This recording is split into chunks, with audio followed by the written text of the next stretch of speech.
Ang nasinating pandemya wa makapahunong sa paningkamot sa mga tawo nga manginabuhi. Sama ni ining amahan nga nagluto og lamian nga bingka gamit ang iyang mobile oven daplin sa kalsada. Ani ang report. Sa daplin sa kalsada sa Dakbayan Sugbo na midpid ang mobile bingkahan ni Ricky.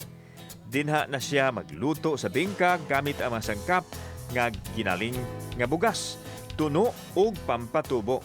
Gibutang niya sa hulmahan nga gibutangan og dahon sa saging. Adunay dagko ug aduna usay gagmay. Dayon gisulod sa oven o hornuhan ug paglabay sa 7 ka minutos, luto na ug pwede nang haunon.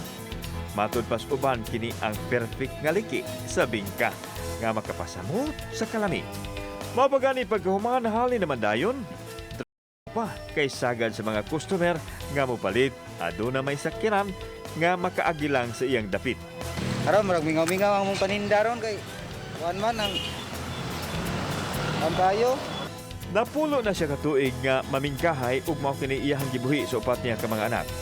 Hinay man ang halin niining panahona, mas maayo na lang kini kay aduna siya kakuhaan sa ipakaon sa iyang pamilya. Magkogi lang ginoon, makakuan mo kita kay kwarta-kwarta mo gamay. Igo pang bugas-bugas ba. Kauban si Cleofer Lumayag, ako si Alan Domingo. Balitang, Bisdak.